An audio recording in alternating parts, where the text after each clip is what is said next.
Janji dari Perjanjian Kekal bagian ke-13, silsilah Yesus Kristus periode ketiga bagian ke-12, Yakub. Silsilah di kitab Matius pasal 1 adalah miniatur dari seluruh sejarah penebusan yang mengandung perjanjian-perjanjian kekal Tuhan kepada umatnya yang digenapi di dalam Yesus Kristus. Buku seri sejarah penebusan kelima menjelaskan tentang sejarah silsilah Yesus Kristus fase ketiga yang memiliki 14 generasi, yaitu dari masa kerajaan Yehuda hancur sampai Yesus Kristus lahir. Saat kita mempelajari 14 generasi ini, kita akan menerima penyelenggaraan sejarah penebusan Tuhan baik di zaman itu dan untuk kita semua hari ini. Hari ini kita akan lihat tokoh ke-12 dalam silsilah Yesus Kristus fase ketiga, yaitu Yakub. Arti nama Yakub adalah orang yang memegang tumit, orang yang menggantikan orang lain. Menurut silsilah Yesus Kristus di Matius pasal 1, Yakub adalah kakek dari Yesus. Tidak ada catatan khusus mengenai Yakub ini. Poin pertama kita akan lihat, di Perjanjian Lama ada satu orang yang memiliki nama Yakub. Dia adalah Yakub cucu Abraham dan anak laki-laki Ishak. Allah mengakui iman 3 generasi Abraham, Ishak, dan Yakub ini. Tuhan berkata, "Akulah Allah Abraham, Allah Ishak, dan Allah Yakub."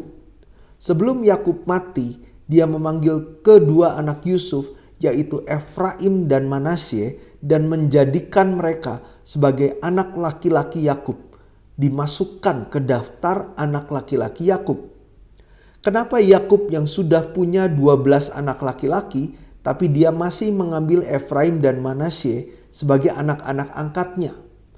Tujuan Yakub adalah untuk memberikan berkat anak sulung kepada Yusuf, yaitu berkat 2 kali lipat, sehingga Yusuf menjadi 2 suku yang masing-masing suku mendapat pusaka tanah di tanah perjanjian nanti. Jadi dari antara anak-anak Yakub, Yusuf menerima berkat terbesar dalam kedaulatan Allah. Jika kita bandingkan kisah di Perjanjian Lama ini dengan silsilah Yesus fase ketiga ini, kita akan lihat Matius 1 ayat 16, Yakub memperanakan Yusuf, suami Maria, yang melahirkan Yesus yang disebut Kristus. Dikatakan Yakub adalah ayah dari Yusuf.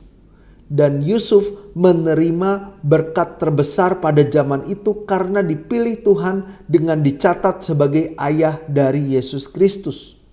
Jadi bukan kebetulan hubungan antara Yakub dengan Yusuf di Perjanjian Lama dan hubungan antara Yakub dan Yusuf di Perjanjian Baru di silsilah Matius pasal 1 ini. Yang mana Yusuf di Perjanjian Lama dan Yusuf di silsilah Matius pasal 1 ini dua-duanya menerima berkat besar oleh kedaulatan Tuhan.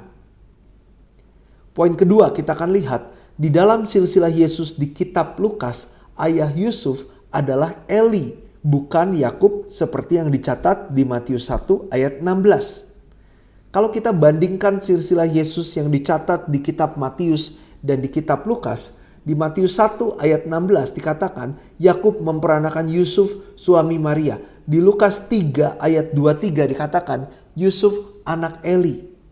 Jadi di Injil Matius ayah Yusuf adalah Yakub, di Injil Lukas ayah Yusuf adalah Eli.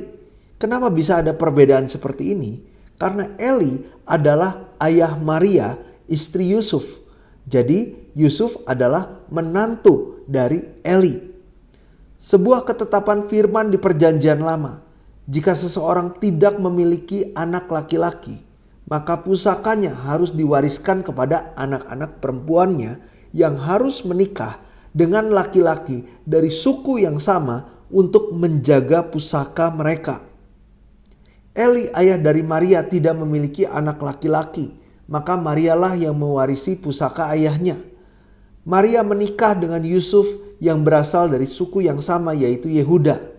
Dengan demikian, Yusuf telah menjadi ahli waris secara hukum, yaitu anak laki-laki secara hukum. Yusuf telah mewarisi silsilah mertuanya secara hukum. Matius mencatat silsilah keluarga Yusuf, Lukas mencatat silsilah keluarga Maria. Yakub menjadi kakek dari Yesus Kristus adalah berkat yang terjadi sepenuhnya di dalam pemeliharaan kedaulatan Allah. Arti nama Yakub, orang yang memegang tumit. Juga arti berikutnya orang yang berdusta. Juga arti berikutnya orang yang menggantikan orang lain atau perebut. Jadi di dalam arti-arti nama Yakub tersirat makna negatif dan positif. Makna negatifnya berdusta dan merebut posisi orang lain atau perebut. Kita adalah orang yang bagaikan Yakub yang negatif, yaitu pendusta, perebut hak orang lain atau pencuri. Karena tanpa kita sadari kita mencuri secara jasmani maupun rohani. Mencuri jasmani seperti mengambil hal-hal atau materi yang bukan milik kita, termasuk tidak mengembalikan apa yang kita pinjam, mendapat keuntungan dengan licik, menipu, atau menjebak. Ini juga sama dengan mencuri. Mencuri rohani, contoh mencuri firman. Seolah-olah dirikulah yang mendapat firman dari Tuhan. Atau menyampaikan sesuatu seolah-olah itu firman, padahal Tuhan tidak mengatakannya. Ini sama dengan berdusta dan mencuri. Maka saat kita menginjil, kita tidak boleh menginjil seolah-olah firman tersebut berasal dari kita. Kita harus memberitahu sumbernya.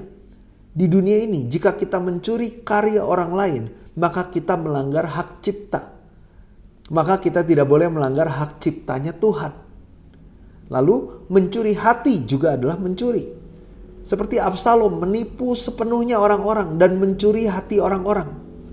Dalam hal melayani, kiranya kita tidak mencuri hati orang yang kita layani sehingga orang tersebut menjadi tertuju mengandalkan dan mendewakan manusia. Tetapi kita harus hanya menunjukkan orang-orang supaya tertuju hanya kepada Tuhan.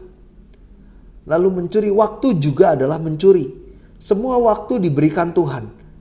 Maka memboroskan waktu, menyia-nyiakan waktu adalah dosa mencuri waktu. Tidak bekerja dengan rajin adalah mencuri.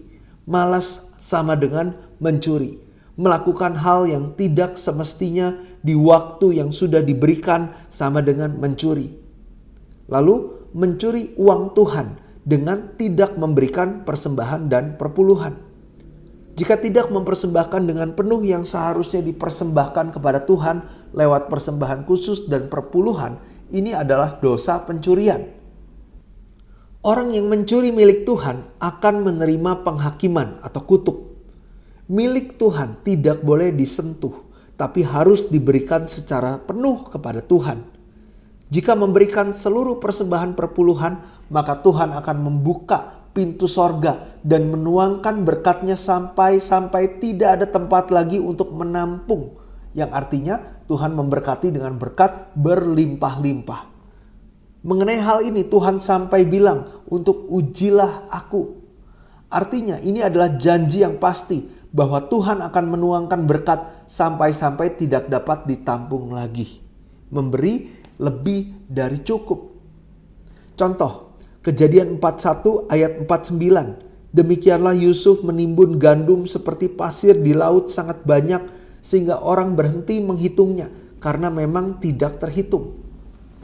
Bayangkan betapa banyaknya berkat yang Tuhan berikan kepada Yusuf sehingga seluruh Mesir, seluruh keluarga Yakub dan bangsa-bangsa lain dapat terus memiliki makanan di masa 7 tahun kelaparan. Lalu makna positif dari nama Yakub adalah orang yang memperoleh berkat dengan iman yang aktif atau memegang tumit. Meskipun kita merupakan sosok yang bagaikan Yakub dalam arti negatif sejauh ini, ketika kita percaya dan sepenuhnya bersandar kepada Allah dengan iman yang aktif yang disertai dengan tindakan seperti memegang tumit, kita akan menerima berkat diubah menjadi sosok yang bagaikan Yakub dalam arti positif.